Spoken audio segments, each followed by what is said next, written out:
සමහර ජොබ් තියෙනවා ඇහුවම පුදුම හිතෙන. ඒත් හුඟක් අය මේ ජොබ් වලින් ලක්ෂ ගාණක් හොයනවා.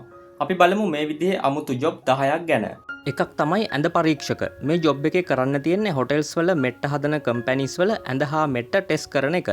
ඒ ඇඳේ නිදාගෙන බලන්න ඕනේ මේක කොච්චර කම්ෆර්ටබල්ද, කොන්ද රිදෙනවද, හොඳට නිදාගන්න පුළුවන්ද කියලා. මේක ඉතින් නිදාගෙන පඩි ගන්න පුළුවන් රැකියාවක්. චොකලට් හදන කම්පැනිස් වල ක්වොලිටි එක චෙක් කරන්න රස බලන අය ඉන්නවා. ඒගොල්ලන්ට තියෙන්නේ ටේස්ට් එක, සුවඳ වගේ දේවල් ඇනලයිස් කරන්න. චොකලට් වලට කැමති කෙනෙකුට නම් හොඳ ජොබ් එකක් තමයි. තවත් අමුතු ජොබ් එකක් තමයි සර්ප විෂ එකතු කරන එක. මේක ටිකක් භයානකයි. මේ විෂ ගන්න බෙහෙත් හදන්න වගේම පරීක්ෂණ වලට. මේ ජොබ් එක කරන්න නම් හොඳ පුහුණුවක් තියෙන්න ඕනේ. තවත් ජොබ් එකක් තියෙනවා ඒකේ තියෙන්නෙත් නිදාගන්න. විද්‍යාඥයන් පරීක්ෂණ පවත්වනවා මිනිස්සු නිදාගන්න විදිහ. ඉතින් මේකට නියදියක් විදියට ගන්න අයට තියෙන්නේ හොඳට නිදාගන්න. ඒ අයගේ මොළයේ ක්‍රියාකාරීත්වය, හાર્ට් බීට් එක එහෙම රෙකෝඩ් කරගන්නවා. සුරතල් සතුන්ගේ කෑම චෙක් කරන ජොබ් එකකුත් තියෙනවා. මේකෙදි බලන්න ඕනේ ක්වොලිටි එක, සුවඳ, සමහර විට රස බලන්නත් වෙනවා. මිනිස්සුන්ට හානියක් නැද්ද කියලා බලන එකත් මේකෙම කොටසක්. තවත් රැකියාවක් තමයි පෝලිම් වල ඉන්න එක. සමහර රටවල හුඟක් බිසි අය Taman වෙනුවට වෙන අයව පෝලිමේ තියනවා.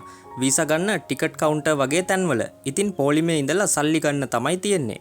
වෝටර් පාක් වල ස්ලයිඩ් සේෆ්ද ෆන්ද කියලා ටෙස්ට් කරන්න කට්ටිය ඉන්නවා. ඒ අයට තියෙන්නේ ස්ලයිඩ් එකේ ස්පීඩ් එක එහෙම හරියට බලන එක. මේක හොඳයි වගේ පෙනුනට අනතුරුදායක වගේම වගකීම් සහගත වැඩක්. තවත් වැඩක් තමයි පාළු දූපත් බලාගන්න එක. සමහර රටවල තියෙනවා පෞද්ගලික දූපත්. ඒ අයට තියෙන්නේ දූපත පිරිසිදු කරලා සංචාරකයෝ ආවොත් හෙල්ප් කරලා දූපත පවත්වා ගන්න එක. ඔෆ් සීසන් එකේ තනියම තමයි ඉන්න වෙන්නේ. තවත් අමුතුම ජොබ් එකක් තමයි කුකුළු පැටව් ගෑනුද පිරිමිද කියලා බලන එක. මේක ෆාමින් ඉන්ඩස්ට්‍රි එකේ හරිම වැදගත් ජොබ් එකක්.